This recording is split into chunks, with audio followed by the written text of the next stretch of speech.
अब हम बात करते हैं अगले त्योहार की। तो चैत्र महीने के जो शुक्ल पक्ष है उसकी तृतीया को हमारे राजस्थान में एक त्योहार मनाया जाता है। वह त्योहार कौन सा है?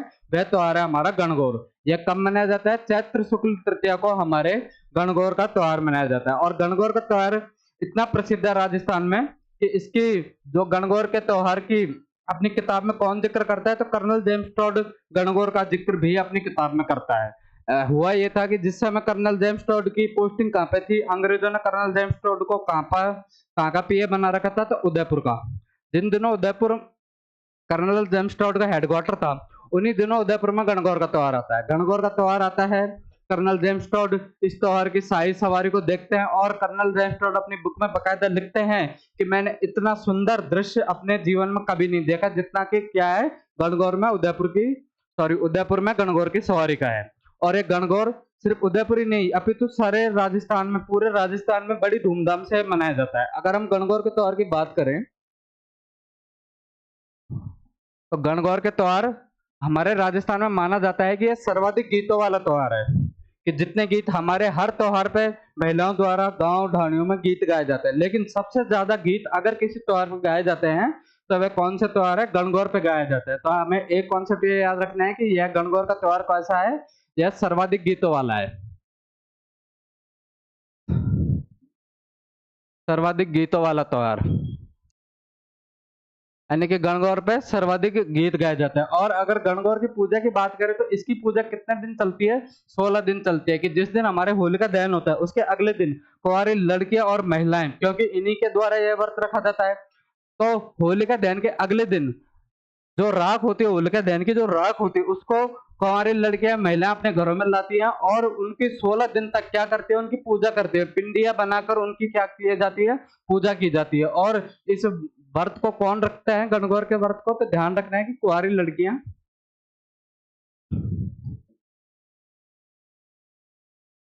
लड़कियां प्लस महिलाएं, कुंवारी लड़कियां और महिलाओं द्वारा यह व्रत रखा जाता है। और गणगौर में किसकी पूजा की जाती है? तो आपको ध्यान रखना है कि यहाँ पर जो शब्द है, अगर इस शब्द के थोड़े हम टुकड़े करके देखेंगे तो यहाँ पे गण का मतलब क्या है? गण का मतलब यहाँ पे है शिव जी। और गौर का मतलब क्या है? गौर का मतलब यहाँ पे है पार्वती जी, यानी कि भगवान शिव और माता पार्वती की इस दिन पूजा की जाती है। कि गणगौर के त्योहार पर किसकी पूजा की जाती है? भगवान शिव और माता पार्वती की पूजा की जाती है। वैसे जो एक त्योहार आता है हमारा तीज, उस दिन भी किसकी पूजा? शिव पार्वती की पूजा की जाती है। और राजस्थान के दो ही स्पेशल बड़े त्योहार हैं, एक तो है हमारा गणगौर और दूसरे कौन सी है? दूसरी हमारी है तीज। और राजस्थान में अगर आप हिंदू कैलेंडर के अनुसार बात करो तो जैसे कि आपने वो लाइन सुनी रखी होगी, तीज त्योहारा बावड़ी ले डूबे गणगौर। यानी कि हमारे हिंदू कैलेंडर के अनुसार हमारे त्योहारों की शुरुआत कब से मानी जाती है? हमारे त्योहारों की शुरुआत तीज से मानी जाती है और त्योहारों की एंडिंग कब से मानी जाती है? गणगौर से मानी जाती है। यानी कि जिस दिन गणगौर है तो उस दिन आप समझिए कि हमारे हिंदू कैलेंडर के अनुसार हमारे त्योहार उस दिन समाप्त हो जाते हैं। अब नए त्योहार कब से चालू होंगे? तो नए त्योहार जब अगली तीज आएगी उस दिन से हमारे क्या है? त्योहार चालू होंगे। तो आपको गणगौर के बारे में ध्यान रखना है। सर्वाधिक गीतों वाला त्योहार है। कुंवारी लड़कियां और महिलाएं व्रत रखती हैं।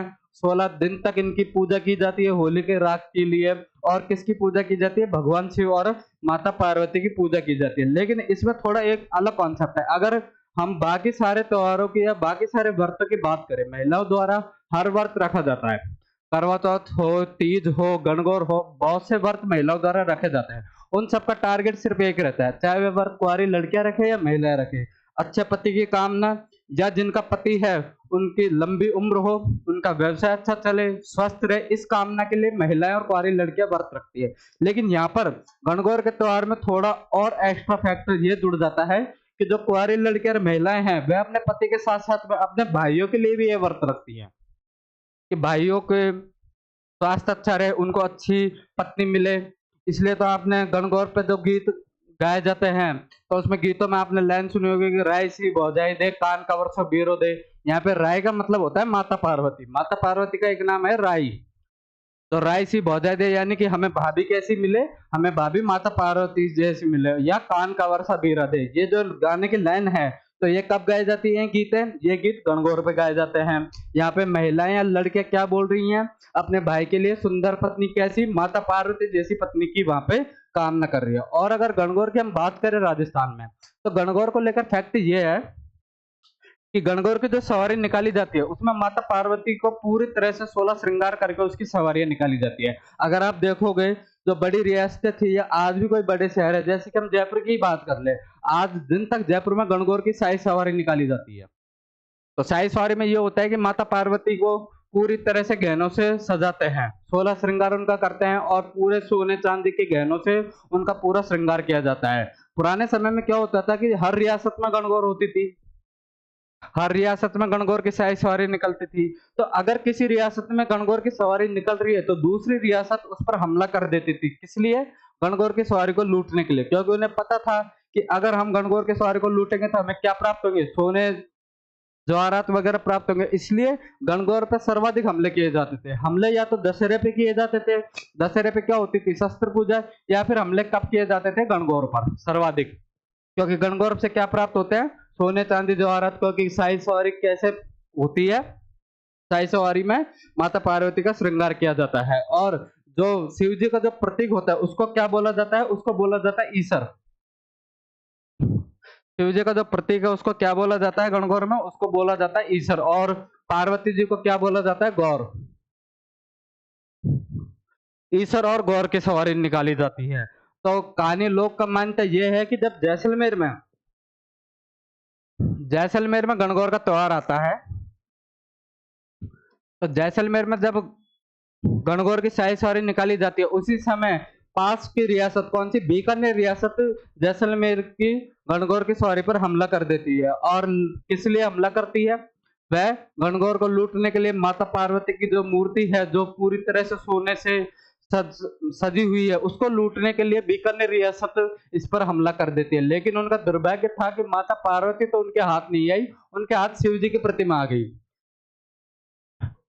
अब बीकानेर वालों ने शिव जी की प्रतिमा गणगौर की सवारी से लूट ली, तो बीकानेर वाले शिव जी की प्रतिमा को लेकर चले गए। लेकिन उस दिन गणगौर की सवारी नहीं निकाली गई थी। कौन से दिन हम बात कर रहे हैं, शुक्ल तृतीया की, क्योंकि गणगौर की सवारी कब निकाली जाती है, चैत्र शुक्ल तृतीया। लेकिन जैसलमेर की शाही सवारी पर किसका हमला कर दिया जाता है, बीकानेर वाले हमला कर देते हैं। इसलिए तृतीया के दिन जैसलमेर में वो शाही सवारी नहीं निकाली गई थी। इसलिए वह सवारी कब निकली थी, तो चतुर्थी को,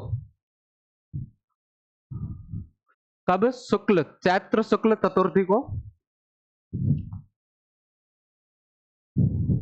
चैत्र शुक्ल चतुर्थी को बीकानेर में गणगौर की शाही सवारी निकाली गई थी। और आज दिन तक बीकानेर में जैसलमेर में कब शाही सवारी निकाली जाती है गणगौर की, तो चैत्र शुक्ल चतुर्थी को जैसलमेर में गणगौर की सवारी निकाली जाती है। लेकिन मैंने आपको बताया था कि बीकानेर वाले शिव जी की प्रतिमा को उठा के ले गए थे, इसलिए आज दिन तक जैसलमेर में, शायद उस घटना को 260 साल हो गए, 260 साल बाद भी आज दिन तक जैसलमेर में जब गणगौर की शाही सवारी निकलती है तो बिना ईसर के निकलती है,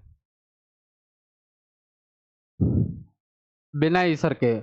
और आपको यह भी ध्यान रखना है कि बिना ईसर के यानी कि बिना शिव जी के और दूसरी कौन सी ऐसी सवारी है जो निकाली जाती है। तो आपको ध्यान रखना है कि जो जयपुर में गणगौर की सवारी निकलती है, जो जयपुर की शाही सवारी निकलती है, वह भी क्या है, वह भी बिना ईसर के यानी कि बिना शिव जी की प्रतिमा के गणगौर की सवारी निकाली जाती है। यानी कि जैसलमेर और जयपुर में सिर्फ माता पार्वती की प्रतिमा की सवारी निकाली जाती है। अब जैसलमेर का कॉन्सेप्ट तो आपको समझ में आता है कि बीकानेर वाले शिव जी की प्रतिमा को लूट कर ले गए थे, इसलिए बिना ईसर के ही वह शाही सवारी निकाली जाती है। जयपुर में क्या हुआ था, तो बात करते हैं कि जयपुर के पास में एक रियासत पड़ती है।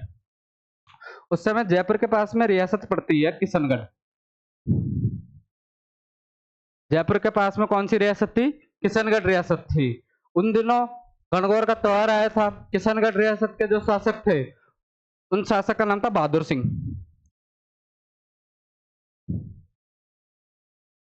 जब गणगौर का त्योहार आया था तो बहादुर सिंह जी ने, किशनगढ़ में एक मंदिर पड़ता है, रूप नारायण मंदिर है, वहां के महंत से ऐसे बोला कि आप हमें ईसर की सवारी दीजिए, ईसर की प्रतिमा दीजिए, ताकि हम क्या निकाल सके, गणगौर की शाही सवारी निकाल सके। लेकिन महंत ने यह कहते हुए मना कर दिया कि अगर मैंने आपको ईसर की प्रतिमा दी तो क्या पता आप उसको रख लो, आप वापस लौटाई ना। इसलिए जो महंत है उन्होंने इनको, किसको, बहादुर सिंह जी को प्रतिमा देने से मना कर दिया। अब बहादुर सिंह जी सोचे कि बिना ईसर के तो गणगौर की क्या शाही सवारी निकलेगी। इसलिए बहादुर सिंह जी अब कहां पर अटैक करते हैं, जयपुर पर अटैक करते हैं। जयपुर से किसकी प्रतिमा ले जाते हैं, ईसर की प्रतिमा।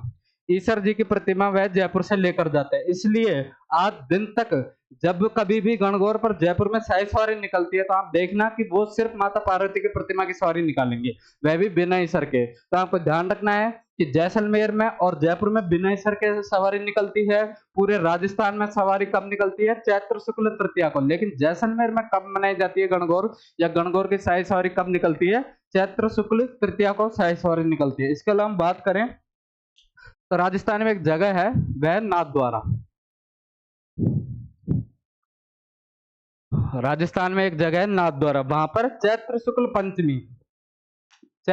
पंचमी को गणगौर मनाई जाती है। कब मनाई जाती है? चैत्र शुक्ल पंचमी।